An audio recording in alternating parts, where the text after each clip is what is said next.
또 여당 얘기, 민주당 얘기도 좀 안 할 수가 없네요. 예. 엊그제 광주, 전남 그리고 전북 그러니까 호남 대첩이 끝났습니다. 상당히 이재명 지사보다는 지금 이재명 지사는 대장동 사건으로 어려움을 겪고 있기 때문에 전남이 고향인 이낙연 전 대표가 호남 대첩에서는 승리하지 않겠느냐 그런 예측들도 나왔습니다만은 결과는 이재명으로 이렇게 굳어졌네요. 그러면 사실상 민주당 경선은 호남 대첩 결과로 끝이 났다고 봐야 하는 거죠. 그렇죠. 저는 이제 이미 투표율이요. 투표율이 아주 낮을 때 이미 이낙연이가 역장 좀 어렵다. 투표율이 낮으면 이게 표수가 얼마 안 돼요. 그러니까요. 과거에는 이게 호남이 압도적이었는데 이번에 비율로 보면 뭐 한 20% 채. 예. 그게 문제고 전남에서 이게 뭐 120표면 뭐 약간 신성이죠. 약간 이게 거의 뭐 동률이라 봐야죠. 예. 그렇죠. 이미 예. 그때도 힘들었고요. 그다음에 전북은 이제 정세균계가 대거 이게 이재명 쪽으로 다 가버렸어요. 그런 것 정세균. 같아요. 이러면서 이게 끝났고요. 그리고 이제 원래 이런 게 있습니다. 옛날에 다섯 의혹 때도 MB 있잖아요. 예. 다섯 때도 이게 오히려 MB 지휘청이 결집했거든요. 뭐든지 이게 위기가 올수록 오히려 이게 결집하는 경향이 있어요. 예. 사람들에게 모든 걸 균형 있게 안 보고 자기가 보고 싶은 것만 보고 듣고 싶은 건 듣거든요. 예. 이재명 지휘청 입장에서는 야, 이재명이가 당군 일의 최대 공익 환수해서 10원 하나 받은 거 없어. 예. 털어도 이게 먼지 하나 안 나와. 티끌만하게 점도 없어. 점 있잖아. 예. 자기 점 없다 그랬잖아요. 그 집사불체 나와가지고. 예. 그러다 보니까 이게 이재명 지휘청 입장에서 볼 때는 이게 말도 안 되게 억울하게 공격당하고 있네. 이러니까 이게 위기라고 생각하면 결집하거든요. 예. 어제 전북 보니까 지휘자들이 많이 나왔더라고요. 그래서 저는 이제 이미 이낙연 지금 사퇴론이 나옵니다. 사퇴론. 그래서 이게 이재명 저는 주식을 많이 보거든요. 아, 예. 이낙연 동생이 삼부토건의 사장 아닙니까? 그렇죠. 예. 동생이. 예. 삼부토건. 오늘 이게 벌써 15% 폭락하고 있어요. 아, 그래요? 샀댔어요. 제 아는 분이 테마주라고 샀다가 제가 그렇게 말렸거든요. 예. 야, 내가 아무리 잘 못 맞추는 엉터리 평론가지만 이낙연이 안 돼. 예. 저도 이게 방송하면서 제가 맞춰본 적은 별로 없지만 이번에는 확실하게 이낙연이 안 돼. 이재명이 돼. 이렇게 제가 주장했는데 이낙연 테마주로 갔다가 완전히 복권 사는 심리로 샀다가 쫄딱 망해버리는 지금 이런 게 상황이 벌어졌습니다. 그러니까 정세균에 이어서 지금 김두관 후보도 사퇴를 해서 이제 4명 남았지 않습니까? 네. 그러나 만약에 시중에 얘기대로 이낙연 사퇴를 한다면은 민주당 경선이 끝났죠. 해피엔딩으로 좀 마무리가 돼야지 중간에 이런 식으로 끝나면은 망하는 겁니다. 어떻게 그렇죠. 볼 때는. 예. 망하는 거죠. 예. 근데 이낙연이 마지막까지라도 페이스메이커 역할을 해줘야 합니다. 그거 해주기 싫어서 사퇴하려는 거예요. 이재명 입장에서는 이낙연 입장에서는 끝까지 이게 띄워주는 거 있잖아요. 이게 이재명을 띄워준다고 생각하는 거예요. 그렇죠. 그러니까 근데 본인이 오히려 깨끗하게 사퇴해버리면 김 빠지잖아요. 김이 확 빠지죠. 그 다음부터 이재명이도 이제 추락할 길밖에 없거든요. 이낙연이가 저는 이게 승복하기 싫어서 오히려 이게 사퇴한다 보는 거고 아마 그러면 이게 추미애하고 박용진이는 어차피 다음을 보거든요. 네. 그러니까 추미애하고 박용진하고 이제 이재명이가 1, 2, 3등으로 그럼 추미애가 갑자기 득표율이 한 32%될 거야. 그렇게 왜? 되죠. 무효가 되니까. 이런 식으로 이게 자기들의 3명 정도 하는 게 아마 예상이 되고 저는 이낙연이가 빨리 사퇴하는 게 맞다. 끝까지 가서 이게 지면 이재명이 더 띄워주지 더 미래가 없다. 이렇게 저는 봅니다. 아마 전북에서는 정세균 후보가 사퇴를 했기 때문에 이낙연은 정세균 표의 상당 부분이 그래도 같은 호남 사람인 자기한테 오지 않겠나 그런 기대를 했었던 것 같고 지더라도 간발의 차이로 지지 않겠느냐 그렇게 생각했는데 이재명은 54.5 이낙연 38.48 상당히 큰 표차를 쳤어요. 거기서 아마 상당히 충격을 좀 받았지 않겠나 그렇습니다. 그런 생각이 듭니다. 그래서 앞으로 제주를 비롯해서 쭉 또 부울경 특히 뭐 수도권에 올라오면은 이 호남에서의 이런 득표에서 1위를 했다면은 서울이라든가 이런 데서 좀 기대를 해 볼 만한데 역시 경기는 이재명 텃밭이고 그렇다고 한다면은 수도권에서 거의 바라볼 게 없지 않겠느냐. 물론 이제 2차, 3차 슈퍼유크가 3일, 10일에 있습니다만은 지난번 1차 슈퍼유크 때도 뭐 이재명이가 50%를 넘었지 않습니까? 이런 상황으로 본다면은 사실상 이낙연도 탈락이라고 봐야 하고 뭐 결선 없이 이재명 단독으로 민주당 대선 후보로 결정이 날 수밖에 없는 거 아니겠나 그런 생각이 들어요. 그럼요. 근데 이렇게 되면 이재명이는 일단 저는 지금부터 위기입니다. 이제 진짜 이재명이 위기예요. 예, 그렇죠. 왜냐하면 이게 아름답게 경선이 막 치열하게 이렇게 끝나야지 쫙 이게 컨벤션 효과가 있는 거예요. 예, 그렇습니다. 시너지가. 예. 근데 이렇게 이제 뭐 저는 이낙연 사퇴할 가능성이 있다 보거든요. 왜냐하면 이게 끝까지 이재명 덜러리 설 이유가 없거든요. 예. 그러면 이게 이재명이가 그냥 이제 김이 지금도 김 빠졌죠. 지금 이게 솔직히 여당 경선에 누가 관심이 있어요? 그러니까. 언론 보도도 그렇잖아요. 예.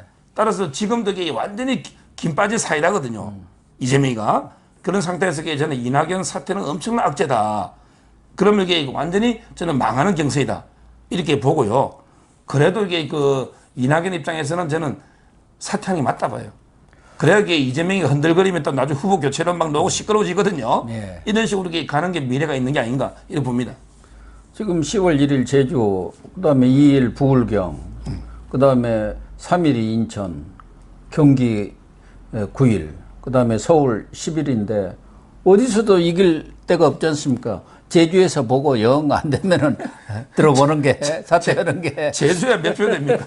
그래도 근데 경기도는 원래부터 60% 이상이 이재명이 논다 했거든요.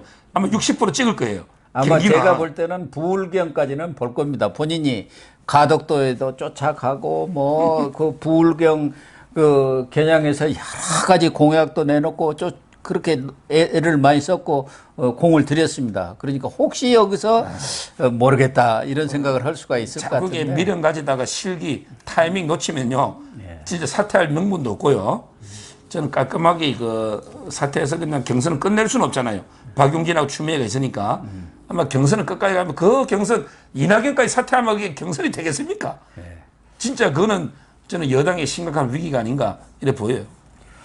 어쨌든 이 대장동 사건이 이재명한테는 상당히 크게 악재로 작용할 걸로 예상을 했습니다만은 이 대장동 사건이 나니까 오히려 이 여당 지지자들 특히 친문이랄까 뭐 이런 쪽에서 결집을 하는 것 같아요. 이러다가는 완전히 대장동 사건을 이재명마저 가랑질 경우 이낙연 가지고 되겠느냐는 의구심도 있고 그러게 해서 그런지 지금 한국사회여론연구소 지난주에서는 윤석열이 1위로 올라갔어요. 뭐 대장동 사건이 그렇게 크게 번지지 않을 때. 근데 지금 월요일 날 조사 결과를 보면 또 이번에는 이재명이 뒤집었어요. 1위를. 그러니까 엎치락뒤치락은 하고 있습니다만은 이런 걸 보면은 오히려 대장동 사건이 경우에 따라서는 이재명을 살리는 꼴이 되지 않겠나. 그건 민주당 지지자들의 그런 결속입니다만은 이제 중도층이 어디로 옮기느냐가 결국 판가름을 하지 않겠습니까? 이제 본선에 가면은 또 좀 달라질 가능성은 있는데 지금 오늘 나온 한국사회 여론조사 연구소 결과로는 이재명이가 오히려 대장동 사건으로 인해서 상당히 지지율이 빠질 걸로 예상을 했는데 추석 지나고 나서 한 5, 6%가 또 올라버렸어요. 예. 그게 이제 아까도 말한 것처럼 위기일수록 위기일수록 이 지지층이 좀 결집해주는 이런 데 효과는 지지층이 결집해주는 거예요. 그렇지만 이게 중도층은 또 안 그럴 수가 있는 거고요. 이재명이가 이게 제일 많이 쓰는 말 중에 하나가 사필 기정이거든요. 사필 기정. 저는 이제 한번 보십시오. 우리가 이제 그 부동산에 그 시행할 때 그 세 가지 제일 중요한 게 어려운 게 세 가지예요. 뭐냐면 이게 그 부지 취득, 그 다음에 그 인허가, 그 다음에 분양이잖아요. 자, 분양은 이거는 식은 죽 땅 먹기 워낙 좋은 땅이니까. 뭐 윤영걸 대표님이 그 뭐 판교를 갖다 4대 종교라고 기독교, 불교, 기독교, 불교, 판교 4대 종교라고 그랬잖아요. 이슬람교 이래가. 근데 그 분양은 이제 빼고면 자, 그러면 이게 부지 취득하고 이나가잖아. 근데 부지를 헐값에 취득해가 결국 그 주민들이 다 원주민들이 쫓겨나고 이 개발업자가 가져갔잖아요. 예. 근데 이나가 이게 제일 중요한데 이걸 성남 이재명이가 핵심 최종 책임자란 말이에요. 여기에 돈이 안 갈 수가 있나요?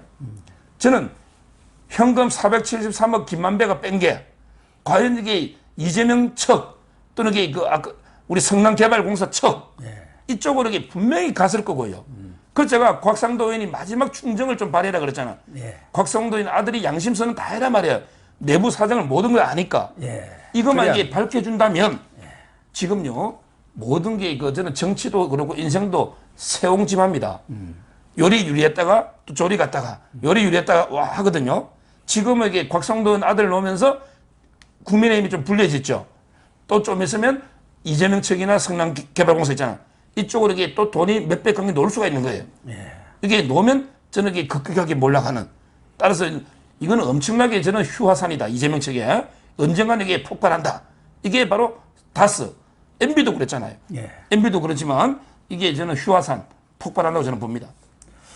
그러니까 뭐 이재명이가 이제 10월 중순이면은 민주당 대선 후보로 결정이 되더라도 그러고도 한 5개월 정도 이렇게 남거든요. 그렇습니다. 너무 긴 기간입니다. 그렇게 될 경우 만약 이 대장동 사건에서 새로운 사건이 하나 터져 나온다 한다면은 경우에 따라서는 여권에서 후보 교체론이 안 나오리라는 법도 없는 것이고 그래서 아마 제가 볼 때는 오히려 이 여권이 이제 자기들은 경선 끝났고 국민의힘이 이제 본격적인 4강으로 들어가서 경선에 들어가기 때문에 윤석열에 대한 공격이 훨씬 거세지지 않겠느냐. 공수처에서 지금 오늘인가 내일인가 조성원인을 지금 소환해서 1차적으로 조사에 들어간다는 것이죠. 이제 거기가 그 핵심적인 인물이니까. 그렇게 될 경우 결국 이제 나중에 뭐 윤석열도 소환한다, 뭐 한다 이렇게 할 수도 있고 또 서울중앙지검도 또 마찬가지 그런 작업들을 벌일 가능성이 있지 않습니까? 또 그 도이치모터스 사건 하고 있는 반부패 강력부에서 또 김건희 씨를 소환한다든가 이렇게 해가지고 쇼로 보여주면서 이 판 자체를 뒤집으려는 그런 노력들이 기도들이 많이 일어나지 않겠나 하는 생각이 들어요. 그런데 저는 고발 사주하고는 제가 확신하는 게요. 제가 이제 그 저번 주에 그 검찰에 좀 이게 그 손준성하고요. 가장 절친 손준성이가 연수원 29기인데 그 반에서 이게 그 검찰에 수석을 했어요. 전체 연수원 한 10위권 정도 되는데 보통 판사로 가잖아. 검찰로 간 사람 중에 그 수석을 했는데 손준성이가 그때 지도 교수가 황교안입니다. 연수원 지도 교수가. 그래서 제가 알아보니 이게 손준성이는 황교안계예요. 지도 교수야, 지도 교수 담임. 그다음에 그 고소박을장을 제가 20장을 보니까 손준성이 필체가 전혀 아니에요. 이거는 이게 그냥 검사 쓴 게 아니에요. 이건 어디 짜집기를 막 이래 앞뒤를 해놨는데 저는 뭐 손준성이가 고발장 썼다 이건 절대 아니라고 저는 확신하고요. 그다음에 뭐 어떻게 뭐 바다가 전달한 게 뭐 일부 있을지 모르지만 얼마든지 조작도 되는 거고 이게 특히 손준성이가 뭐 자료 번역이 한두 개 있다 해도 이게 윤석열하고 아무 관계가 없어요. 따라서 저는 이게 그 윤석열 쪽으로 뭐 고발 사주 이게 있잖아요. 이게 튈 가능성은 공수가 아무리 조작해봤자 이거는 이게 제로로 보기 때문에 이걸로는 저는 이게 윤석열 공격은 어렵다. 왜? 손준성이 평소에 제가 문체라든지 실력 그 고발장을 손준성이 쓸 수 있는 그 실력이 아니다 말이에요. 수석한 사람이 고발장이 뭐 앞뒤 개판의 문맥이 저는 그것도 그렇고 그다음에 황교안 집단님인데 그 윤석열하고 한 번도 이게 거의 교류가 없었어요. 따라서 저는 전혀 무관하다 이렇게 봅니다. 어쨌든 뭐 민주당은 사실상 경선이 끝난 거나 호남 대첩을 끝으로 해서 사실상 뭐 경선이 끝난 거나 다름없는 그런 상황이 돼 가고 있습니다. 이제 국민의힘은 본격적인 그런 경선 국면으로 접어들고 있고요. 그런데 이재명 과연 5개월 동안 버텨나갈 수 있을까? 저는 이게 하나 이제 쇼가 불꽃 쇼가 하나 있죠. 왜냐하면 이게 지금부터 이제 이재명밖에 관심이 없잖아요. 저쪽은. 예. 그다음에 이제 국민의힘의 시간이니까 막 4강부터 흥미진진하잖아요. 예. 그럼 이게 이슈를 돌리되잖아. 하나 있는 게 저는 바로 이게 그 또 위장 평화 쇼가 하나 있는 거죠. 그렇죠. 이재명이 가서는 경기도잖아요. 바로 이제 그 내년에 뭐 올림픽 하잖아요. 북경에. 그럼 이게 문재인이는 또 막 김정은하고 만나가 쇼하고요. 이재명이는 야 북한에 뭐 경기도하고 합작 사업 있잖아. 이런 게 이제 옛날 같은 쇼하면 감동이 없잖아요. 정말 이게 듣도 보도 못한 전대미문의 쇼 있잖아. 전대미문의 쇼. 이게 한번 불꽃 할 수가 있어요. 지금 벌써 이게 김여정이가 야 너거 김여정이가 그거 아는 거예요. 너거 이게 그 표 급한 거 알아? 너가 우리 만나야 될 표가 급하다 딱 나오잖아요. 그렇게 김여정이는 그걸 알고 있는 거예요. 좋다. 그럼 너가 이게 우리 표가 급한 거 아니까 우리가 한번 만나주고 쇼 한번 해줄게. 대신에 너가 화끈하게 뭐 미군 출세든 뭐든 한번 줘. 이런 게 저는 이재명, 문재인, 그다음에 김정의, 김여정 이런 게 그 불꽃 쇼를 해야만 관심을 좀 돌릴 수가 있잖아. 그거 외에는 이슈 끌 게 없어요. 여당이. 저는 이게 그 부분을 우리가 철저하게 견제하고 방어해야 된다. 이걸 제가 강조하는 거예요. 그러니까 원래는 내년 2월에 베이징 동계올림픽에서 김정은도 오고 문재인도 가고 시진핑이 그거 앉아가지고 이제 황제 아닙니까? 조공국들 다 와. 해가지고 이렇게 쇼를 하려고 했는데 지금 북한은 동계올림픽 안 돼. 참여하지 마. IOC에서 지금 징계를 내려버렸잖아요. 그렇기 때문에 현실적으로 베이징 쇼는 좀 불발이 될 가능성이 많이 있죠. 물론 또 뭐 문재인이라든가 시진핑이 또 힘을 써가지고 IOC에 바울을 또 잘 꼬셔가지고 그것도 풀어줄 수도 있지만 지금으로 봐서는 좀 그게 어려운 상황 아닙니까? 그러니까 이제 남북에서 김정은과 문재인이가 같이 쇼하는 수밖에 없어요. 문재인으로서는 오로지 이제 기댈 곳은 시진핑도 안 되고 일본도 뭐 소용없고 도쿄도 다 끝났고 그러니까 이제 김정은하고 뭔가 쇼를 한번 하려면은 남북 정상회담뿐이 없잖아요. 그러니까. 그래서 이제 그 종전선언을 오지 말라는 미국까지 쫓아가갖고 종전선언을 내놓고 여기에 응답을 기다렸는데 김여정이가 25일이죠. 담화로 다 화답을 했어요. 이 우리 쪽이 그 불공정한 이중 기준을 철회하고 또 적대시 정책을 철회한다면은 남북 연락사무소도 재설치할 수 있고 정상회담 어쨌든 정상회담 가능성도 이렇게 썩 얘기를 한 거 아닙니까? 그러니까 결국 이제 그 영리한 거죠. 김여정이나 김정희가 뭐라 하냐면 이렇게 말했어요. 김여정이가 예서 웃음 지으며 종전선언문이나 낭독하고 사진 찍는 것이 누구에게는 간지날지 몰라도 그러니까 이게 문재인이나 이게 좌파들한테는 막 종전선언하고 이게 사진 찍는 게 간절하단 말이에요. 표에. 간절하죠. 네. 그렇지만 이게 그 칼자루는 내가 들고 있어. 칼자루는 내가 너 아련시켜 줄 테니 만나 줄 테니 너 이게 그 한미연합훈련 중단해. 그다음에 어떻게든 미국이나 설득해서 북한 제재 빨리 이게 풀어. 제재. 그다음에 약속한 거 빨리 줘. 우리한테 뭐 지주기란 거 다 지주이 될 거 아니에요. 그때 USB에 가득 해줬잖아요. 우리한테 돈 보따리 싸와. 이거 아닙니까? 이렇게 저는 여기에 문재인이는 이제 지는 해니까 이재명이가 나선단 말이에요. 이재명이가 자기는 떠는 해라고 생각하는 거지. 북한도 이재명이하고. 그래서 결국에 그 문재인, 이재명 저쪽에 그 북한하고 엄청난 전대미문 쇼를 벌여요. 이게 보통 쇼 벌이면 이게 효과 없거든요. 보통 쇼는.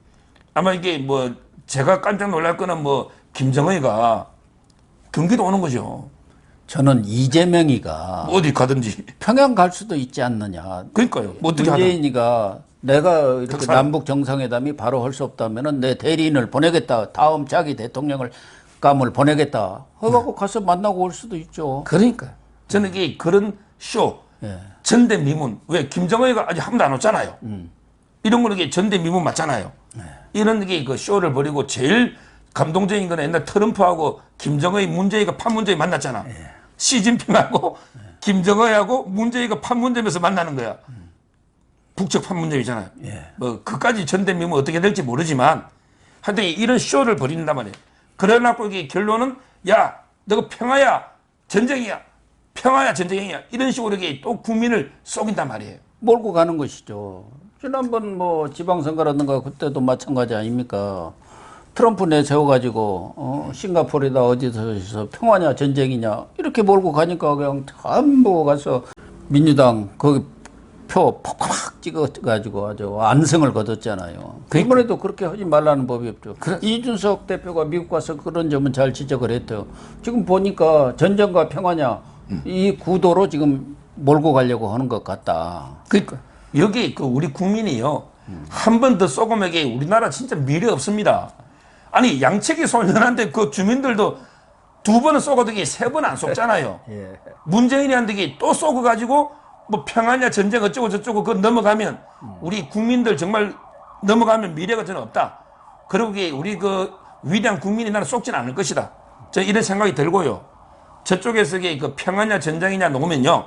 우리는 야 굴종적인 위장 평화냐 진짜 평화냐 진정한 평화는 전쟁을 준비할 때 생기는 거예요.